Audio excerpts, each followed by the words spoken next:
مسجد کی طرف جانے والے قدم بھی لکھے جاتے ہیں۔ بنو سلمہ کے لوگ مدینہ کے ایک کونے میں مسجد سے دور رہتے تھے، انہوں نے مسجد کے قریب منتقل ہونے کا ارادہ کیا تو یہ آیت نازل ہوئی، انا نحن نحیی الموتى ونکتب ما قدموا وآثارهم، بے شک ہم ہی زندہ کریں گے مردوں کو اور ہم لکھ رہے ہیں جو انہوں نے آگے بھیجا اور ان کے آثار بھی۔ تو رسول اللہ صلی اللہ علیہ وسلم نے فرمایا، بے شک تمہارے نشانات قدم لکھے جا رہے ہیں،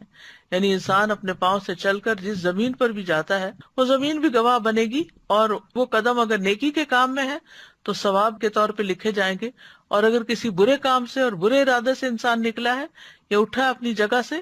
تو وہ قدم اس کے برائی کے خانے میں لکھے جائیں گے۔ اسی طرح طواف میں اٹھائے گئے قدم وہ بھی لکھے جاتے ہیں۔ رسول اللہ صلی اللہ علیہ وسلم نے فرمایا، جو شخص گن کر طواف کے 7 چکر لگائے اور 2 رکعت نماز پڑھے تو یہ ایک غلام آزاد کرنے کے برابر ہے، یعنی ثواب ہے۔ اور جو شخص ایک قدم بھی اٹھاتا یا رکھتا ہے، یعنی ایک اٹھاتا ہے ایک رکھتا ہے، ایک اٹھاتا ہے ایک رکھتا ہے، تو ہر قدم پر اس کے لیے 10 نیکیاں لکھی جاتی ہیں اور اس سے 10 گناہ مٹائے جاتے ہیں اور اس سے 10 درجات بلند کیے جاتے ہیں۔ اس سے انسان اندازہ کر سکتا ہے کہ کتنا زیادہ اجر و ثواب ہے۔ پھر حاجی کی سواری کے قدم لکھے جاتے ہیں۔ نبی صلی اللہ علیہ وسلم نے فرمایا، جب تم اپنے گھر سے بیت الحرام کے ارادے سے نکلتے ہو تو تمہاری اونٹنی کوئی قدم نہیں رکھتی اور نہ اسے اٹھاتی ہے، مگر اللہ تعالیٰ اس کے ساتھ تمہارے لیے ایک نیکی لکھ دیتا ہے اور تم سے ایک گناہ مٹا دیتا ہے۔ یعنی حاجی سفر پر ہی نکلتا ہے، اپنا ایک قدم اٹھاتا ہے، سواری پر بیٹھتا ہے، تو بظاہر تو یہ انسان کہتا ہے کہ میرا پتہ نہیں کیا ثواب ہے کیا نہیں، میں تو سواری پر بیٹھا ہوا ہوں، لیکن اس کا بہتر بتا دیا گیا کہ اگر وہ اللہ کے کام کے لیے نکلتا ہے، بیت الحرام کی طرف نکلتا ہے، تو جو قدم سواری اٹھاتی ہے اس ہر قدم کے لیے نیکی لکھی جاتی ہے۔ پھر اسی طرح سلام کرنا اور سلام کا جواب دیا جانا، اس میں بھی انسان کے لیے نیکیاں لکھی جاتی ہیں۔ سہل بن حنیف کہتے ہیں کہ رسول اللہ صلی اللہ علیہ وسلم نے فرمایا، جس نے السلام علیکم کہا اس کے لیے 10 نیکیاں لکھی جائیں گی، جس نے السلام علیکم ورحمۃ اللہ کہا اس کے لیے 20 نیکیاں لکھی جائیں گی، اور جس نے السلام علیکم ورحمۃ اللہ وبرکاتہ کہا اس کے لیے 30 نیکیاں لکھی جائیں گی۔ اسی طرح جو تسبیحات ہم پڑھتے ہیں، آپ نے فرمایا اللہ نے 4 کلمات چنے ہیں، سبحان اللہ والحمد للہ ولا الہ الا اللہ واللہ اکبر۔ جس نے سبحان اللہ کہا اس کے لیے 20 نیکیاں اور 20 برائیاں مٹا دی جاتی ہیں، جس نے اللہ اکبر کہا اس کے لیے بھی اسی طرح، اور جس نے لا الہ الا اللہ کہا اس کے لیے بھی اسی طرح، الحمد للہ کہا اس کے لیے بھی، یعنی 4 کلمات پہ ہر کلمہ کہنے پر یہ نیکیاں لکھی جاتی ہیں اور ساتھ برائیاں بھی مٹائی جاتی ہیں۔ اسی طرح گھر والوں پہ خرچ کرنے اور مریض کی عیادت کرنے کا ثواب بھی لکھا جاتا ہے۔ رسول اللہ صلی اللہ علیہ وسلم نے فرمایا، جو شخص اللہ کی راہ میں اپنی زائد چیز خرچ کر دے تو اس کا ثواب 700 گنا تک ہوگا۔ تو اگر ضرورت کی چیز خرچ کرے تو کتنا زیادہ ثواب ہوگا۔ اور جو اپنی ذات پر اور اپنے اہل خانہ پر خرچ کرے یا کسی بیمار کی عیادت کرے یا کسی تکلیف دہ چیز کو راستے سے ہٹا دے تو ہر نیکی کا بدلہ اس کے مثل 10 نیکیاں ہوں گی۔ اسی طرح جانور کی خوراک کے دانے کے بدلے نیکی لکھی جاتی، یعنی اگر آپ میں سے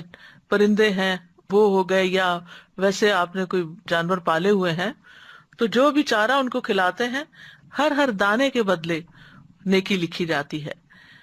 روح بن زمبا کہتے ہیں کہ ایک مرتبہ وہ تمیم داری کے ہاں ملاقات کے لیے گئے، وہاں پہنچ کر دیکھا کہ وہ خود اپنے گھوڑے کے لیے جو کے دانے صاف کر رہے ہیں، حالانکہ ان کے اہل خانہ بھی وہیں تھے۔ روح ان سے کہنے لگے، کیا ان میں سے کوئی یہ کام نہیں کر سکتا، انہیں گھر والے نہیں کر سکتے؟ تمیم نے فرمایا، کیوں نہیں، لیکن بات یہ کہ میں نے رسول اللہ صلی اللہ علیہ وسلم کو فرماتے ہوئے سنا کہ جو مسلمان اپنے گھوڑے کے لیے جو کے دانے صاف کرے پھر اسے وہ کھلا دے تو اس کے لیے ہر دانے کے بدلے میں ایک نیکی لکھی جائے گی۔ پھر اسی طرح اللہ کے راستے میں رکھے گئے جانور کے آثار لکھے جانا۔ پہلے زمانے میں تو ظاہر ہے کہ جانوروں کے اوپر سواری کی جاتی تھی، آج کے دور میں گاڑیاں ہیں، تو اسی اعتبار سے جو شخص نیکی کے کاموں کے لیے اپنی سواری رکھتا ہے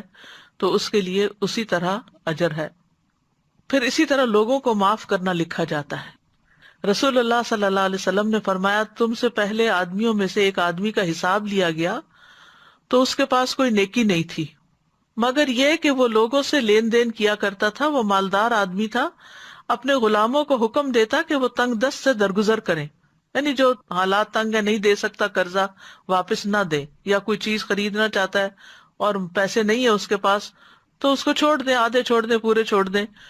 اور اللہ تبارک و تعالیٰ نے فرمایا ہم اس بات کے زیادہ حقدار ہیں کہ تم بھی اس سے درگزر کرو، یعنی فرشتوں سے کہا کہ تم بھی اس سے درگزر کرو۔ پھر اسی طرح لوگوں کی تکلیف پریشانی دور کرنا یہ بھی لکھا جاتا ہے۔ رسول اللہ صلی اللہ علیہ وسلم نے فرمایا جو شخص کسی مسلمان کی کسی پریشانی کو دور کرتا ہے اللہ تعالیٰ قیامت کے دن اس کی پریشانی کو دور کرے گا، اور جو کسی مسلمان کی پردہ پوشی کرتا ہے اللہ تعالیٰ قیامت کے دن اس کی پردہ پوشی فرمائے گا، یعنی اس کے عیب ظاہر نہیں کرے گا۔ اس لیے بہت ضروری ہے کہ انسان دوسروں کی غیبت نہ کرے، دوسروں کی عیب جوئی نہ کرے، دوسروں کی برائیاں کسی اور کے سامنے ظاہر نہ کرے۔ تو راستے سے تکلیف دہ چیز ہٹانا، رسول اللہ صلی اللہ علیہ وسلم نے فرمایا جس نے مسلمانوں کے راستے سے تکلیف دہ چیز ہٹائی، کوئی فرنیچر ہے، کوئی اینٹ پتھر ہے، کسی قسم کی کوئی بھی چیز، اللہ اس کے لیے ایک نیکی لکھے گا، اور جس کے لیے اللہ نیکی لکھ دیتا ہے اسے اس کی وجہ سے جنت میں داخل کر دیتا ہے۔